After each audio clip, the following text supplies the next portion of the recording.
Hey everyone, welcome back for another deep dive. Have you ever just kind of wondered if success is, well, more about luck than anything else? Oh, yeah, definitely. I mean, you see those people who just, seem to be in the right place at the right time over and over. Yeah, exactly.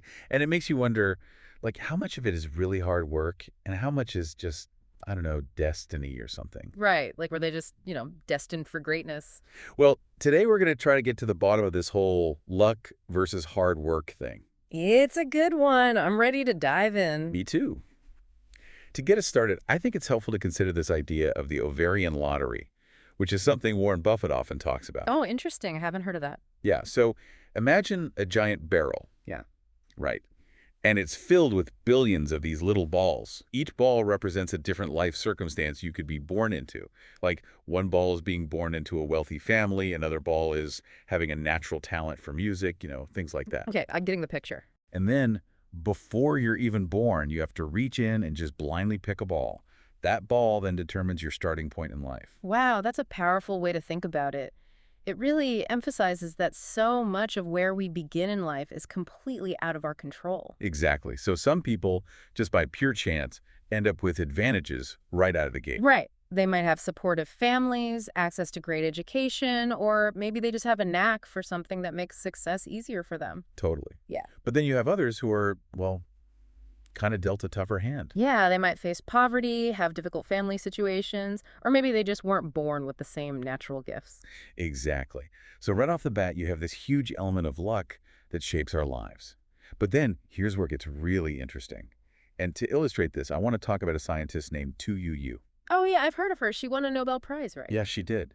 But her story is, like, so improbable. I'm all ears. Okay, so picture this. It's the 1960s, and China is in the midst of the Cultural Revolution. Tu Yu is working in pretty much total secrecy on a project to find a cure for malaria. Malaria. Wow, that's a huge undertaking. It was. And get this, she didn't have a fancy degree or anything like that. Really? Yeah. And she was working with really limited resources, no international collaborations, no sophisticated lab equipment, nothing like that. Wow. So how did she do it? Well, her story is seriously a testament to the power of persistence. We're talking about years of research, combing through ancient medical texts, traveling to remote areas to study traditional remedies. She even volunteered to be the first human test subject for her malaria treatment. Wait, she tested it on herself? Yep, talk about dedication. And all of this eventually led to her groundbreaking discovery of artemisinin, which is a drug that has literally saved millions of lives around the world. That is amazing. It makes you wonder, like, how do we even begin to untangle this whole luck versus hard work thing when you have stories like I know, it's mind-blowing, right? Tuyu's story really makes you think about, like, how we actually define success. For sure. Like, is it just about being the absolute best in the world? Right. Or is it more about, achieving something significant given, like, your own unique starting point? Yeah. Is success like being the Michael Jordan of your profession? Or is it more about just, I don't know, making the most of what you have? I think that's a great way to put it. And that's where, this whole idea of absolute versus relative success comes into Oh, play. okay. I'm intrigued. Tell me more. So, absolute success is like what we typically think of as making it, right? Being the best, the most famous, the wealthiest. But that level of success, well, it's often heavily influenced by factors we just can't control, like being in the right place at the right time. So like being born with a natural talent or something. Exactly. And having the right opportunities come your way.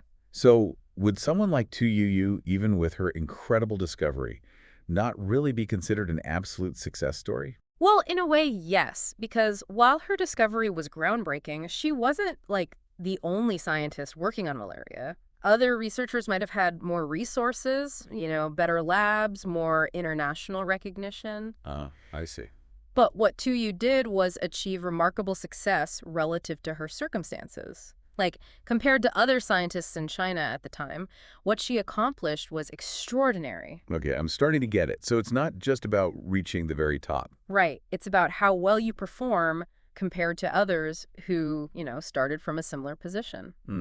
That makes a lot of sense. So like, for our listeners out there, maybe think about your own field, right? What would absolute success look like for you? And then think about, what does success actually mean to you given your own unique journey? I love that because comparing ourselves to those like way at the top, it can be super discouraging. For sure. It's like we're all running our own races, Okay. and comparing yourself to someone who started miles ahead, well, that's not exactly fair. It's not helpful either. Holy. Okay, so now that we've talked about absolute versus relative success, there's this other concept that I think is really helpful, and it's this idea of the slope of success. The slope of success. Okay, I'm Oh. listening. So imagine a graph, right? And on the vertical axis, we have like your level of achievement, and on the horizontal axis, we have time. Okay, I'm picturing it. Now, where you start on that graph, your starting point, well, that's largely determined by, that Ovarian lottery ball you picked. Right. Some people just start higher than others. Exactly. But here's the really cool part. What you can actually control is the slope of the line, the direction, and like the angle of your progress over time. Ooh, I like that. You might start lower on the graph because of, well, circumstances beyond your control. But with consistent effort, with smart choices, with willingness to learn, Yeah. you can create this like really steep upward trajectory. So you can still make tons of progress, even if you didn't start out ahead. You got it. And you might even, surpass those people who started with a head start. That's a great visual. I think I'm going to remember that, the slope of success, Mm. because it really shows that even if you weren't, born with all the advantages, you can still influence the course of your life. Absolutely. You have the power to like change your trajectory, make progress, achieve meaningful success. Love it. And I think that's such an important message, especially in today's world where, it can be so easy to get caught up in comparing ourselves to others. Yeah, totally. And, here's another important thing to think about. Even those people who start with those incredible advantages, the ones who like were born on third base, well, they can't just coast on luck forever, right? I mean, I guess not. Time really does erode even the biggest head starts. Sustained success at any level, it always requires effort, adaptation, and a willingness to keep learning. Right. It's like that saying, what got you here won't get you there. You Yeah. can't just rest on your laurels, no matter how talented or privileged you might be. Exactly. You got to keep putting in the work. And on the flip side, think about someone who maybe, faced a lot of setbacks early on, maybe had some bad luck. Well, with enough persistence, the right mindset, and a commitment to self-improvement, they can actually overcome those disadvantages over time. That's powerful. It's like that saying, the harder I work, the luckier I get. Yeah, I love that one. The more effort you put in, it's like the more opportunities seem to appear. It's almost like you're, creating your own luck by being prepared and putting yourself out there. Absolutely. And what's really fascinating is that like taking action, it actually increases your surface area for luck. Okay, now that's an interesting way to put it. Yeah, the more you explore, the more you put yourself out there, the more likely you are to kind of bump into those serendipitous moments. So it's not just about waiting for good things to happen. No, not at all. It's about like actively seeking out those opportunities Yep. and being ready, when they come knocking. Okay, so be prepared. Yeah. Got it. Yeah, because when luck does come your way, the question is, are you ready to answer the door? Like, have you developed the skills, the knowledge, the network to actually capitalize on that opportunity? So preparation is key. It is. It's like you're setting the stage for serendipity to enter your life. I like that. I'm going to write that one down. So it's like this combination of putting yourself out there and like being ready for when those lucky breaks arrive. Right, like, hey, universe, here I am, ready to make the most of whatever you throw my way. Exactly. And I think that's really empowering, because it means that while we can't control every single external factor, we can still have a huge impact on our own trajectory. Through hard work, through the choices we make, and by, being willing to adapt. You got it. And I think, Two You's story is such a great example of that. Oh, absolutely. Because her discovery, it wasn't just some random stroke of luck. It was the result of like years of dedicated work and this willingness to, think differently and be prepared. Totally. Yeah. And that's what's so amazing about this whole perspective.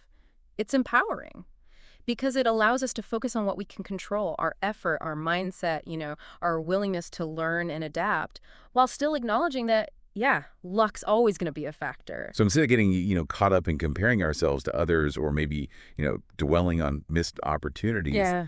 we can just focus on creating that upward trajectory, that slope of success, in our own lives. Love that. And to kind of wrap things up here, I want to leave you with a thought-provoking question. What if you knew for certain that hard work would pay off? What ambitious goal would you pursue? What dream would you chase? If you can just silence that voice of doubt that whispers, what if it's all just luck? Wow, that's a really good question. I think I'm going to have to sit with that one for a while. It really challenges us to think big, right? And to really believe in the power of our own efforts. Yeah. I mean, after this deep dive, I'm feeling super inspired. It's a powerful reminder that while we can't predict every twist and turn of fate, we can definitely influence the direction of our own journey. So, get out there, explore, experiment, and create your own luck along the way. And hey, if you stumble or face setbacks, don't give up. Remember to you.